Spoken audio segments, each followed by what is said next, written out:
김성태 전 쌍방울 회장, 쌍방울의 실소유주이죠. 도피 생활하다가 붙잡혔던 태국에서 압송돼서 우리나라 들어왔습니다. 김 전 회장은 인천국제공항 도착 후 검찰로 압송되고 있는데요. 바로 강도 높은 조사를 받을 예정입니다. 관련 의혹을 수사하는 수원지검에 취재기자가 나가 있습니다. 김태원 기자. 네, 수원지방검찰청입니다. 이제 잠시 뒤면 그곳 수원지검에 도착을 하겠죠? 네, 쌍방울 김성태 전 회장을 태운 비행기가 태국 방콕을 출발해 오늘 아침 8시 20분쯤 귀국했습니다. 공항을 나선 김 전 회장은 30분 전쯤 회색 검찰 호송차를 타고 곧바로 이곳 수원지방검찰청으로 이송되고 있습니다. 김 전 회장이 탄 비행편은 우리 영토로 간주하는 국적기라 체포영장 집행이 가능합니다. 이에 따라 검찰은 앞서 우리 시각으로 새벽 2시 40분 기내 탑승 직후 김 전 회장을 체포했습니다. 김 전 회장은 오전 11시쯤 수원지검에 도착할 것으로 예상되는데 검찰은 곧바로 고강도 조사에 돌입할 예정입니다. 검찰은 당분간 김 전 회장이 변호인을 제외한 사람들을 접견할 수 없도록 하는 것을 검토하는 걸로 알려졌습니다. 이처럼 검찰이 단단히 준비하는 건 김 전 회장이 각종 의혹의 중심에 서 있기 때문입니다.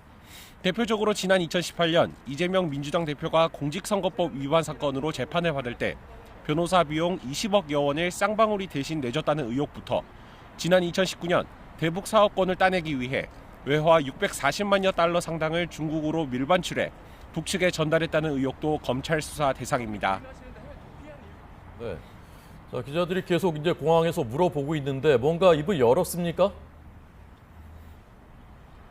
네, 귀국하며 취재진을 만난 김성태 전 회장은 자신 때문에 심려를 끼쳐 죄송하다. 검찰 조사에 성실히 임하겠다는 입장만 짤막하게 밝혔습니다. 다만 이재명 대표와의 변호사비 대납 의혹에 대해서는 이 대표에게 흘러간 변호사비는 없다면서 거듭 부인했습니다. 앞서 출국길 태국 방콕 수완나폰 국제공항에서 취재진과 만났을 때도 김 전 회장은 민주당 이재명 대표와는 전화도 해본 적 없는 사이라며 연관성을 강하게 부인했습니다. 직접 들어보시겠습니다. 전화도 한 적 없으세요? 이재명 씨는 전화나 뭐 이거 한 적 없는데. 전화는 한 번 하신 적 있지 않으세요? 없습니다. 전화 없고요. 전화보다 말도 못하고. 또 변호사비 대납 자금의 출처로 지목되어 온 쌍방울 그룹 전환사채 발행을 통한 비자금 조성 의혹에 대해서도 가능한 일이겠냐고 되물으며 혐의를 부인했습니다. 앞서 검찰은 지난해 이 전 대표가 변호사비 대납 의혹과 관련해 허위 사실을 말했다는 혐의를 불기소하면서 쌍방울 실제 사주 김 전 회장이 도피 중이라 수사에 한계가 있었다고 밝혔는데요. 다만 김 전 회장이 이 대표를 모른다며 연관성을 부인하고 있는 만큼 수사가 차질 없이 이뤄질지는 미지수입니다. 체포 시한이 모레 이른 새벽까지라 검찰은 내일 중 김 전 회장에 대한 구속영장을 청구할 것으로 보이는데요.